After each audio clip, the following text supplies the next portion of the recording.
Selamlar herkese, kanalıma hoş geldiniz arkadaşlar. Bu videomda daha önce kanalımda anlatmış olduğum degrade hırkanın bir yaş ölçülerinin nasıl yapıldığını detaylı bir şekilde anlatıyorum. Bu kez pratik bir şekilde anlatacağım. 4 bölümden oluşacak. Örgüye yeni başlayanlar bile rahatlıkla örebilecek. Modelimiz bildiğiniz gibi tamamı haroşa örgüden oluşuyor. Model için ip olarak Himalaya Symphony'nin bir seti lazım. Bu sette 3 yumaktan oluşuyor.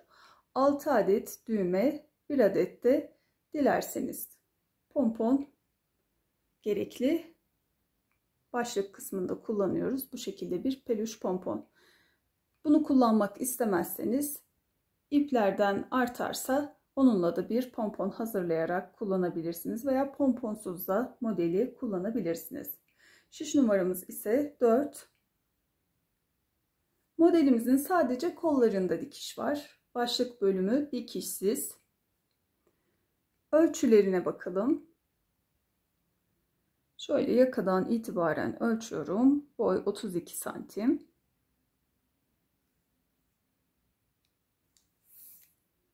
En 27 santim. Kol boyuna bakalım. Şöyle koltuk altından ilk önce bir bakalım. 24. Yakadan bakıyoruz. 33. Kol genişliğimize şöyle bir bakalım. Kesme yapmadığımız yerden 11-12 santim kadar. Burada yine kesme işlemi uyguladığımız için ben bu kısımdan aldım ölçüyü. Bir de robaya bakalım. Roba 27 santim. Bir de arttırdığımız kısma bakalım. Uzunluk olarak şöyle bir düzelteyim. Evet. 15 santim.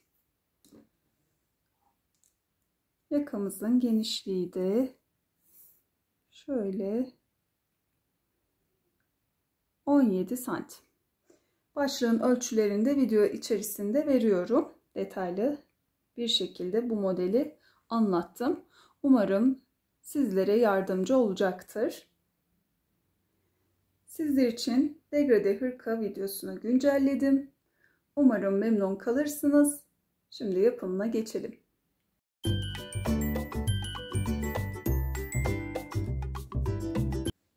Degrade hırkada kullandığım ip seti Himalaya Everyday Symphony.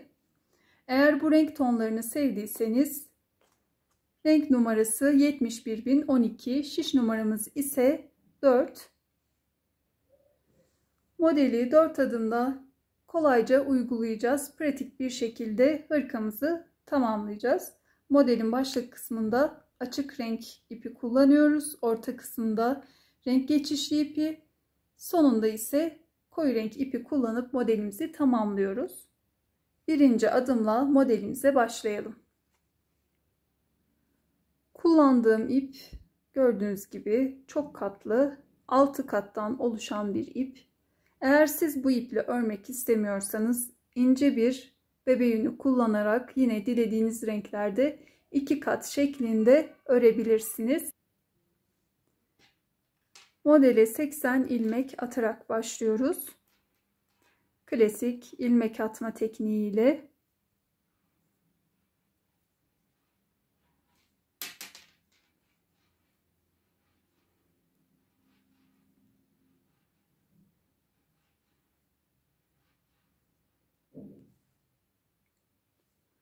...80 ilmek attım. Şimdi haroşa örmeye başlıyoruz.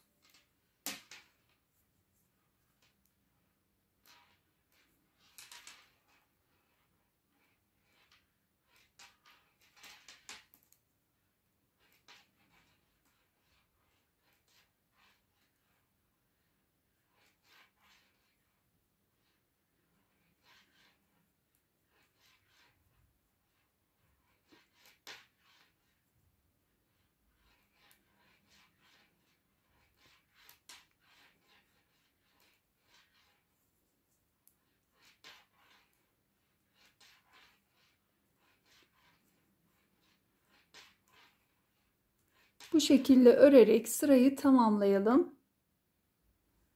Sırayı tamamladım. İpimi arkaya atıp diğer sıraya başlıyorum. Baştaki ilmeğimi de her zaman örmeden alıyorum.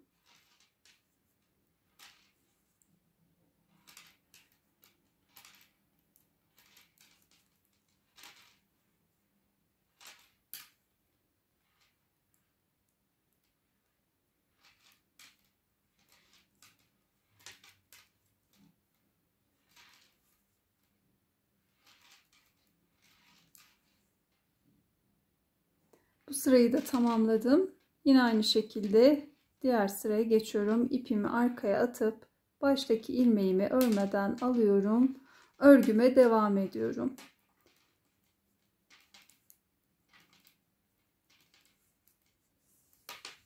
Haroşa örerek örgümüzü ilerletelim. Başlık kısmı için ördüğüm parçayı tamamladım. Ördüğümüz her sırayı sayacak olursak 78 sıra örmüş oldum. Eğer haroşa çizgilerini sayacak olursak da 39 haroşa sırası boyunca ördüm. Uzunluk olarak boy 20 santim, en de 40 santim. Şimdi başlık kısmının birleştirmesine geçiyoruz. Şişimizde 80 ilmek vardı. 39 ilmeği örerek orta kısma gelelim. Ön yüzdeyim. 39 ilmeği örerek orta kısma geldim. Şimdi orta kısımda 2 ilmeği ayırıp bu 2 ilmek üzerinden her iki kenardan birer ilmek eksilterek bu kısmı bu şekilde birleştiriyoruz. Evet, 39 ilmeği ördüm. 40. ilmeği örüyorum. Bunu bir kullanıyoruz, bir de bu ilmeği kullanıyoruz. Evet, bu ilmek ve diğer tarafta kalan 39 ilmeğin ilkini bu şekilde birlikte örerek bir ilmek kesiyorum. Dilerseniz bu iki ilmeğin bu kısmına ve bu kısmına birer işaret takabilirsiniz. Şimdi buradan dönüyorum. Kestikten sonra bir ilmek. Bu ilmeğimi örmeden şişimi alıyorum. Sıradaki ilmeğim bu. Burada da 39 ilmek vardı. Örerek gelmiştik. Burada da ilkini alıyorum. Bu ayırmış olduğum bir ilmek ile yanından alıp bu kısımda da bir ilmek kesiyoruz. Yani döne döne ilmek keserek bu kısmı birleştiriyoruz. Kestim. Örgümü çevirdim. Kesme yaptığım ilmeği şişime örmeden aldım. Diğer ilmeğe hemen yanından bir ilmek ekledim. Ve bir ilmek daha kestim. Zaten bu iki ilmeğin gördüğünüz gibi yanından boşluklar hemen oluştu. Yani bir kaydırma olmaz. Kesme yaptık. Örgümüzü çevirdik. Kesme yaptığımız ilmeği örmeden şişe aktardık. Hemen diğer ilmeği yanından bir ilmek alıp kestik. Tekrar çeviriyorum. Kesme yaptıktan sonra hemen çeviriyoruz. Kesme yapmış olduğumuz ilmeği örmeden şişe aldık. Diğer ilmeğin yanına bir ilmek ekleyip kestik. Ve çevirdik. Tekrar örmeden aldım. Diğer ilmek ile bir ilmek kestim. Örgümü çevirdim. Örmeden aldım. Diğer ilmek ile bir ilmek kestim. Tekrar çevirdim. Örmeden aldım.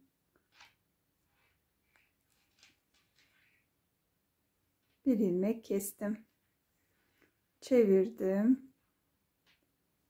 Örmeden aldım. Bir ilmek kestim. Bu şekilde devam ediyoruz. Ta ki ilmek kalmayana dek sadece bu 2 ilmeğimiz kalıyor. Kesme yaptığımız ilmekler.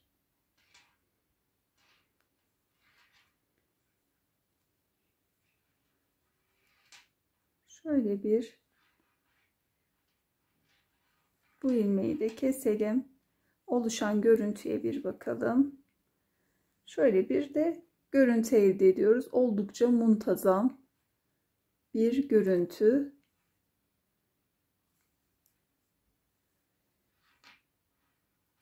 Bu işlemi tamamlayalım. Başlık kısmının birleştirmesini tamamladım. Bu şekilde bir görüntü elde ediyoruz. Gayet muntazam ve düzgün. Her iki taraftan birer ilmek alarak ilerledim. Ta ki 2 ilmeğim kalana kadar. Bu 2 ilmek de kesme yapmış olduğumuz ilmekler. Ardından ipimi kestim. Bu kısım tamamlandı çünkü. Şimdi uçtan ipimi sabitledim. Bu kısımdan başlayarak ta ki bu kısma kadar ilmek çıkarıyoruz. İpimi sabitledikten sonra ilk ilmeğimi en uç sıradan bu kenardan çıkardım. Haroşa örgüde bu kenar tırtıkları oluşuyor. Her sırada bu kenar tırtıklarından şişimizi bu şekilde geçiriyoruz ve ilmek alıyoruz. Şöyle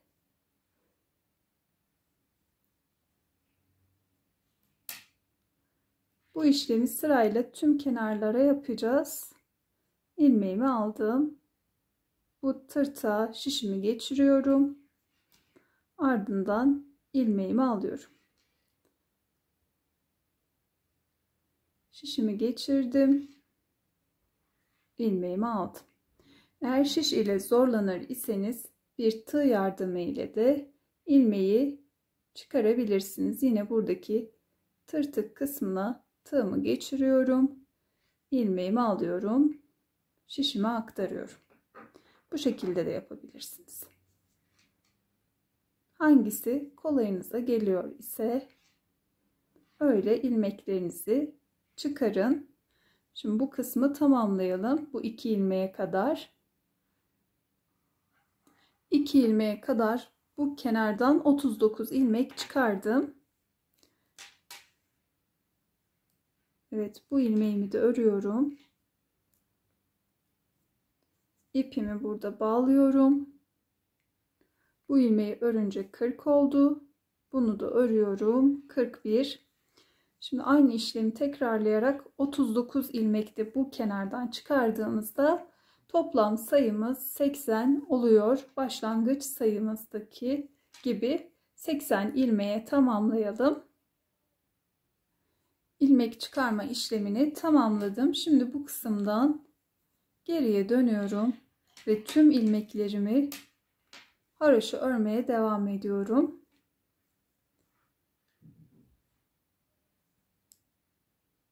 Yine baştaki ilmeğimi bu şekilde örmeden alıyorum.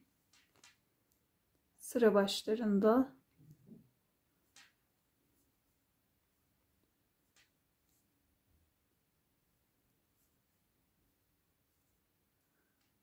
bu sırayı tamamlayalım. Evet, arka yüzde bir sırada haroşa örüp ön yüze geçtim ve bu şekilde birinci kısım tamamlandı. Hırkamızın başlık kısmı tamamlanmış oldu. Şimdi ikinci bölüme geçiyoruz. Bu kısımda roba artırması ve robadan oluşuyor. Şimdi ayrımlarımızı yapıp robamızı ilerletmeye başlıyoruz.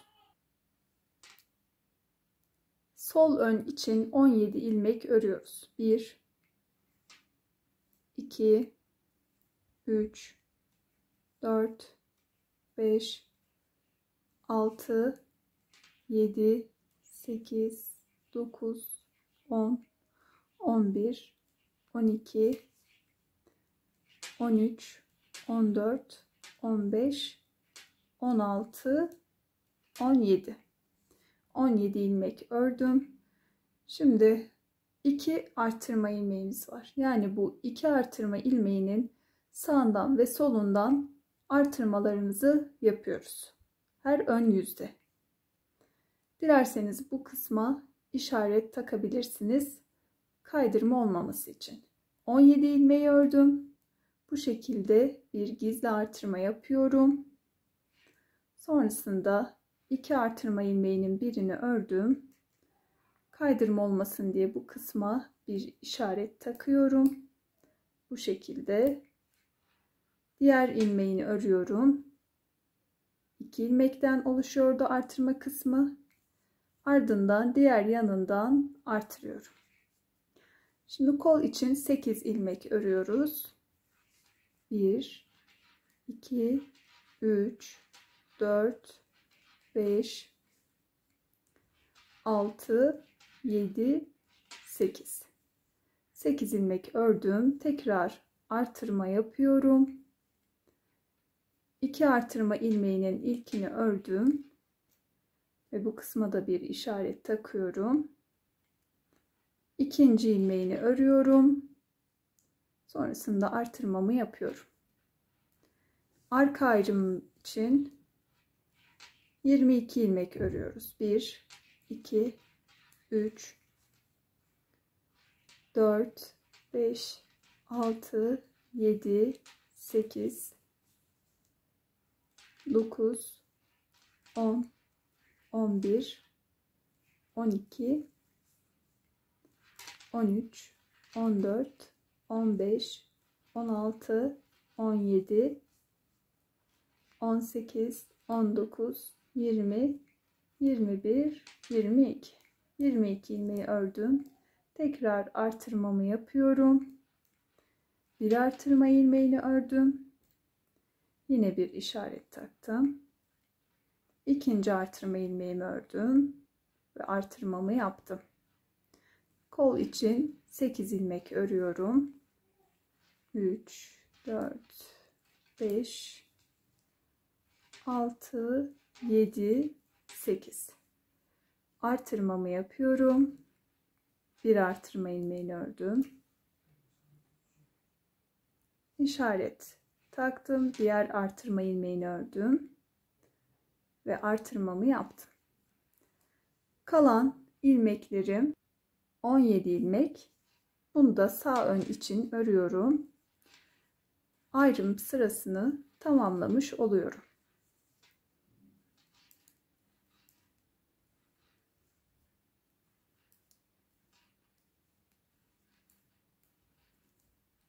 Evet, bu şekilde ayrımlarımızı yapmış olduk. Şöyle son ilmeğimi de ördüm. Örgümü çevirdim. Artırma kısmına geliyorum arka yüzde.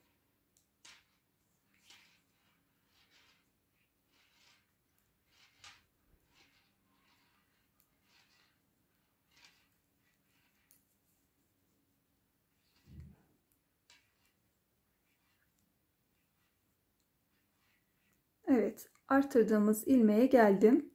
Artırdığımız ilmekleri arka yüzde şu şekilde örüyoruz. Biraz daha yaklaştım.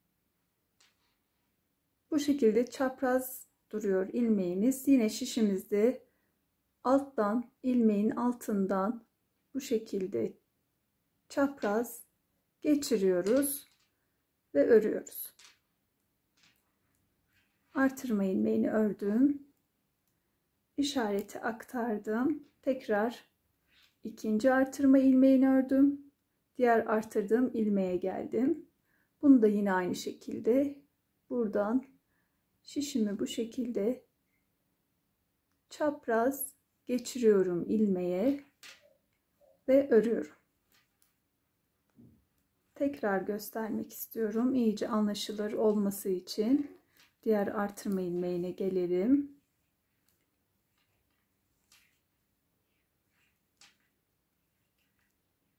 Evet, artırma ilmeğine geldim. Şu şekilde. Çapraz şişimi geçirip örüyorum. İşareti aktardım. Diğer artırma ilmeğini ördüm Artırdığım ilmeğe geldim. Yine çapraz şişimi geçirip örüyorum. Arka yüzde artırmış olduğumuz ilmekleri de bu şekilde örüyoruz. Her ön yüzde artırmamızı yapıp arka yüzde tüm ilmeklerimizi haroşa örüyoruz. Artırma kısmı bu şekilde ilerliyor. Bu sırayı tamamlayalım. Sırayı tamamladım. Ön yüze geçtim. Şimdi bir kez daha iyice anlaşılır olması için artırma kısmını gösteriyorum. İlmeklerimizi örerek artırma kısmına gelelim. İlmekleri örerek geldim. İşarete bir ilmek kala. Çünkü bu işaret taktığımız kısmın sağında ve solundaki ilmeğin her iki tarafından artırmamızı yapıyoruz. Artırmayı yaptım. Bir artırma ilmeğini ördüm. İşaretimi aktardım. İkinci artırma ilmeğini ördüm. Artırmamı yaptım. Kol ayrımındaki ilmekleri örüyorum.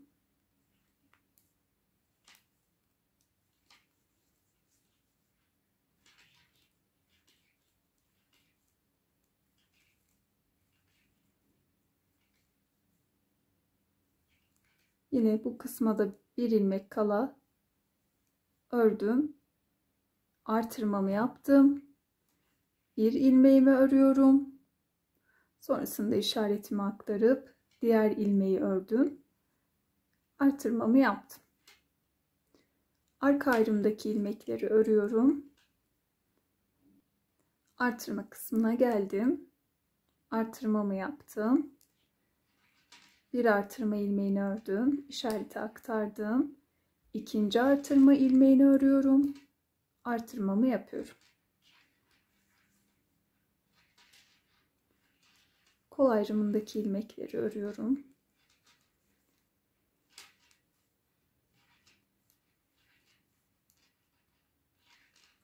Evet, bir ilmek kaldı. Artırmamı yaptım. Bir artırma ilmeğini örüyorum. İkinciyi ördüm. Artırmamı yaptım. Kalan ilmeklerde ön ayrımdaki ilmekler, örüp sırayı tamamlıyorum.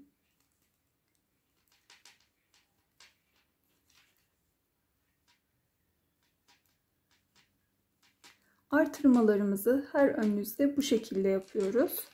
Arka yüzde de sadece ilmeklerimizi haroşa örüyoruz. Yine artırdığımız ilmekleri bir önceki sırada göstermiş olduğum gibi çapraz bir şekilde şişimizi geçirerek örüyoruz. Robamızı ilerletiyoruz bu şekilde. Robayı biraz daha ilerlettim. Şöyle bir başlık kısmından itibaren haroşa sıralarını sayalım. 2, 4, 6, 8, 10, 11. 11 haroşa sırası boyunca örmüşüm. En son ön yüzde örerek geldim. Ve sağ önde ilik açıyoruz. İlk ilik sıramız olacak bu sıra. 12 ilmek kalana kadar sırayı örüp bu kısma geldim. Şimdi ilk iliğimizi açıyoruz. Yine düğme boyutuna göre 2 ilmek kesebiliriz veya 3 ilmek kesebiliriz. Bunu düğmenin boyutuna göre keseceğimiz ilmek sayısını ayarlayabiliriz. Ben orta boyutta bir düğme kullanacağım için 1 ilmek kesiyorum. Doladım. Ardından 2 ilmeği birlikte örüp kestim. Sonrasında 4 ilmek kalana kadar örüyorum. 1, 2, 3, 4, 5, 6. 6 ilmek arada ördüm. Tekrar doladım. Yine bir ilmek kestim. Kalan ilmeklerimi de örüyorum ve sırayı tamamlamış oluyorum. İlik sırasını arka yüze geçtiğimizde Yine aynı şekilde örgümüze devam ediyoruz.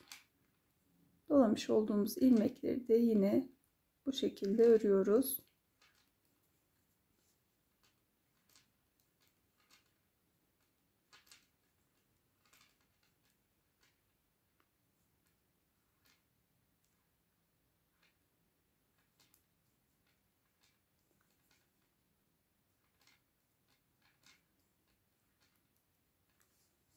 Birkaç sıra daha bu iple devam edeceğiz. Ardından renk geçişli ipe geçiyoruz. Robayı ilerlettim. Açmış olduğumuz ilk sırasından sonra bu renk ile 4 haroşa çizgisi daha ördüm. Sonrasında 2 renkli ipe geçiş yaptım. Bununla da 6 haroşa çizgisi ördüm. Yani bu kısımdan ördüğümüz her sırayı sayacak olursak 12 sıra örmüş oldum. Buradan ilmek çıkardığımızdan, artırmalara başladığımızdan itibaren de her ön yüzde toplamda 20 defa artırma yapmış oldum. Bir yaş için 20 artırma yeterli geliyor. Yine siz çocuğun gelişimine bağlı artırmaları fazlalaştırabilirsiniz. Modelimizin ikinci bölümü de, roba bölümü de tamamlanmış oldu. Şimdi kollara geçiyoruz. Bu da modelimizin 3. bölümü. Ön yüzdeyim. Şimdi bu sol önü örerek kol kısmına geliyorum. 37 ilmeği örerek geldim artırma kısmına. Artırma kısmında 2 ilmeğimiz vardı. Bunun sağından ve solundan artırmalarımızı yapıyorduk.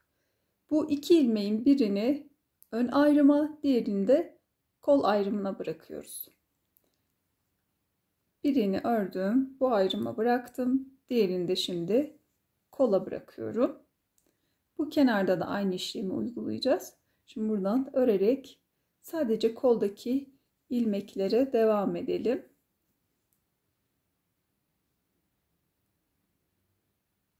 Kol ayrımında 49 ilmeği örerek geldim. Yine buradaki 2 artırma ilmeğini. Bunun birisini de örüyorum ve kolda 50 ilmeğim olmuş oldu. Diğerini de arka ayrıma bırakıyorum. Bu kısımdan örgümü çeviriyorum. Sadece koldaki bu 50 ilmeği örerek örgüme devam ediyorum. Şimdi buradan başlayarak koldaki 50 ilmeği örelim.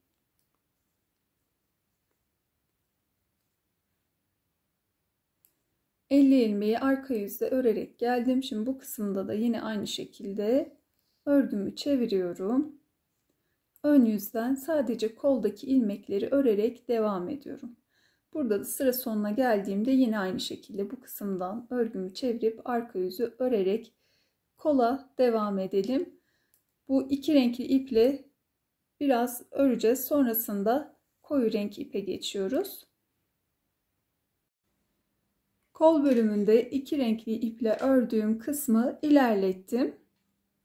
Şöyle bir başlangıç kısmından bu ipin haroşa sıra sayılarına bakalım. Buradan itibaren sayıyorum. 2, 4, 6, 8, 10, 12, 14, 16, 18, 20, 22. Toplamda bu 2 renkli ördüğümüz kısım 22 haroşa çizgisi olacak. Şimdi koyu renkli ipe geçiş yaptım ben. İpimi bağladım. Ön yüzde. Buradan devam ediyoruz. Şimdi bu kısımda her iki uçta birer ilmek kesiyoruz. Bu ipe geçiş yaparken. Başlayalım.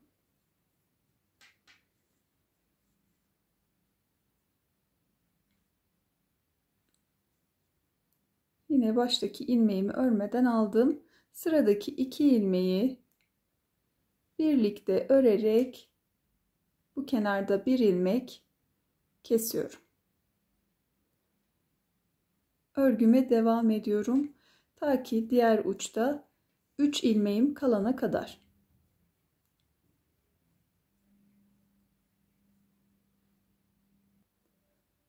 Üç ilmeğim kaldı.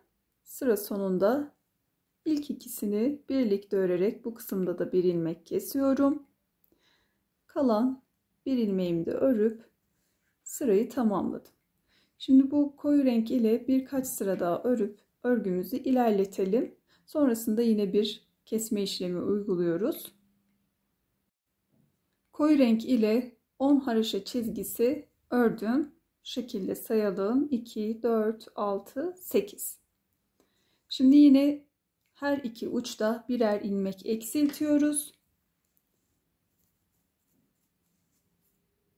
Baştaki ilmeğimi örmeden alıyorum. Sonrasında 2 ilmeği birlikte örüp bir ilmek kesiyorum. Bu kısımda yaptığımız işlemin aynısını uyguluyoruz. Yine sıra sonuna gelelim. 3 ilmeğim kaldı sıra sonunda. Yine ilk ikisini birlikte örüp bir ilmekle bu kenarda kestim. Kalan ilmeğimi de örüp işlemi tamamlamış oldum. İkinci kez ilmek kestik. Şimdi yine bir 10 haroşa çizgisi daha örüyoruz. Sonrasında üçüncü kez ilmek kesiyoruz. Burada yapmış olduğumuz gibi. Onun ardından da yine bir 10 haroşa çizgisi örüp sonrasında da ilmeklerimizi kapatıyoruz. Bu işlemleri uygulayalım. Üçüncü kez ilmek kestikten sonra 10 haroşa sırası daha ördüm. Şimdi ilmekleri kapatıyorum. Ve kol kısmını tamamlamış oluyoruz. Baştaki ilmeğimi örmeden alıyorum. Sıradaki ilmeğimi örüyorum ve bir önceki ilmeği üzerinden atlatarak bu şekilde kapatıyorum. Bir ilmek örüyoruz. Bir önceki ilmeği üzerinden atlatıp kapatıyoruz.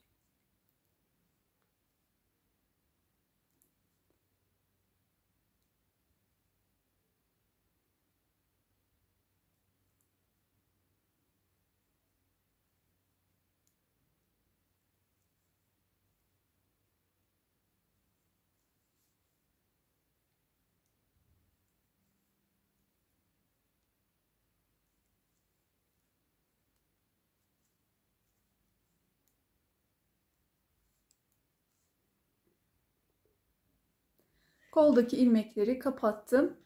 Dikişte kullanmak için ipimi biraz uzunca tutup kestim. Şimdi modele kaldığımız yerden devam ediyoruz. Roba kısmından sonra kolu devam etmiştik ve bu kısımda kalmıştık. Şimdi ipimi iç tarafta bağladım. Buradan devam edeceğim. Diğer kola gelelim. Kaldığım yerden devam ederek arka ayrımı ördüm. Kola geldim. Koldaki kısma geçmeden önce artırma ilmeklerimiz vardı. 2 tane. Yine bu kısımda da birini arka ayrıma bırakıyorum. Diğerini kola ekleyerek devam ediyorum. Şimdi diğer artırma ilmeklerine kadar kol kısmındaki ilmekleri örelim. Artırma kısmındaki ilmeklere geldim. Yine buradaki bir ilmeği kola ekliyorum. Diğeri de ön ayrıma kalıyor ve bu kısımdan örgümü çeviriyorum. Diğer kolda olduğu gibi 50 ilmekten oluşuyor kol ayrımındaki kısım. Sadece bu 50 ilmek üzerinden kolu devam ettiriyoruz. Şimdi ilmeklerimizi örelim. Arka yüzü örerek geldim. Yine buradan örgümü çevirip ön yüze devam edeceğim. Diğer kolda yaptığımız işlemleri tekrarlayarak bu kolu da örelim. 2 renkli iple 16 haroşa sırası daha örüp bu kısmı tamamlayalım. Ardından koyu renk ipe geçtiğimizde ilk ördüğümüz sırada her iki uçtan birer ilmek eksiltelim. Ardından bir 10 haroşa sırası, yine bir eksiltme, sonrasında yine bir 10 haroşa sırası, üçüncü kez eksiltiyoruz. Ardından bir 10 haroşa sırası daha örüp ilmekleri kapatıyoruz. Diğer kolu da tamamlayalım. Diğer kolu da diğer yaptığımız koldaki gibi işlemleri tekrarlayarak tamamladım. Ve modelimizin 3. bölümü de bu şekilde tamamlanmış oldu. 4. ve son bölüme geçiyoruz. Beden kısmına. Robadan sonra hep kaldığımız yerden devam ediyorduk. Şimdi bu kısımdan ipimi yine İç tarafta bağladım. İlk önce sağ önü öreceğim ve bütün sıra tamamlanmış olacak. Sonrasında arka yüze geçtiğimde ise kol altlarının birleştirmesini yapıp beden bölümüne geçiyorum. Bu sırayı tamamlayalım. Sırayı tamamladım. Arka yüze geçtim. Arka yüzde de örerek kol altına geldim. Ta ki bir ilmek kalana kadar.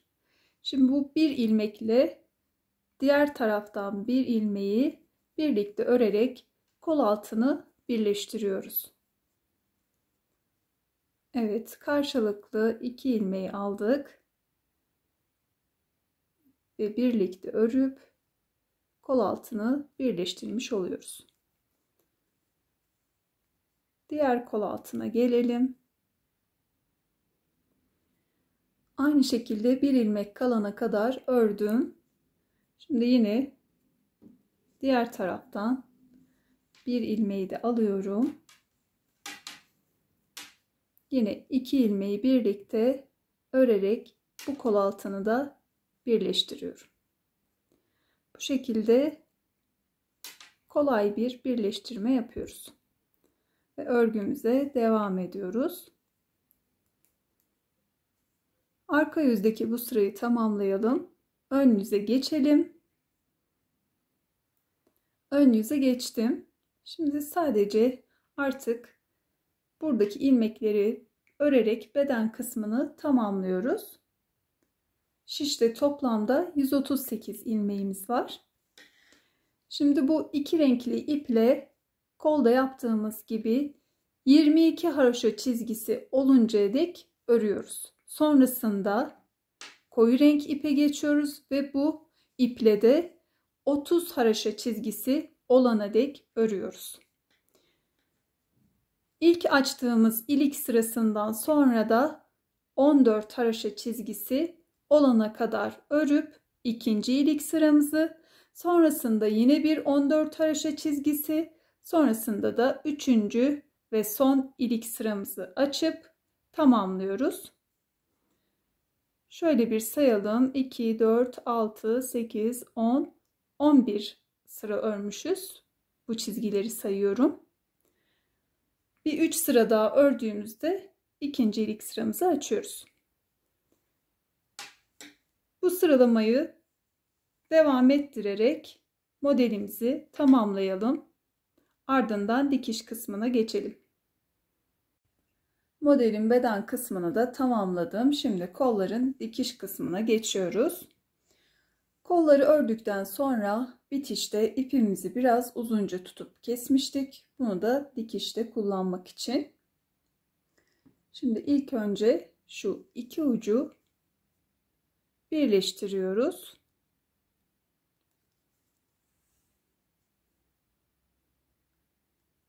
Sonrasında dikişimize başlayalım. Ördüğümüzde bu kenarda olan tırtıklardan karşılıklı iğnemizi geçirerek dikişimizi yapıyoruz. Bu şekilde bir dikiş tekniği oldukça muntazam oluyor. Bunu hemen hemen her haroşa modelde kullanıyorum.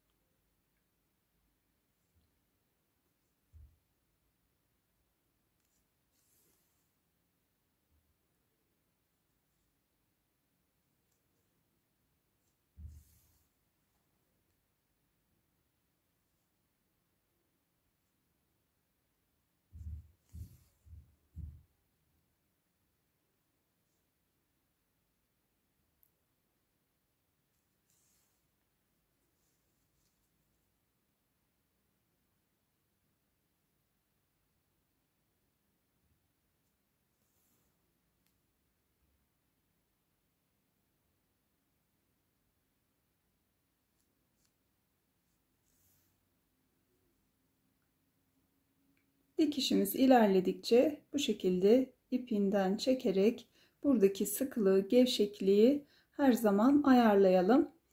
Tamamlayalım bu kısmı. Ben diğer kolu dikmiştim. Bittiğinde bu şekilde bir görüntü elde ediyoruz. Oldukça düzgün bir görüntü. Dikişimizi tamamlayıp düğmelerini ekleyelim. Dikişleri tamamladım. Düğmeleri ve başlık kısmına da bir peluş pompon ekledim. Bu güzel model tamamlanmış oldu. Oldukça kolaylıkla ördüğümüz bir modeldi. Benimle birlikte bu modeli denediğiniz için teşekkür ederim. Videomu beğenip kanalıma abone olarak destek vermeyi unutmayın arkadaşlar. Sizin desteğiniz benim için çok önemli. Bir sonraki videoda görüşene dek sevgiyle kalın.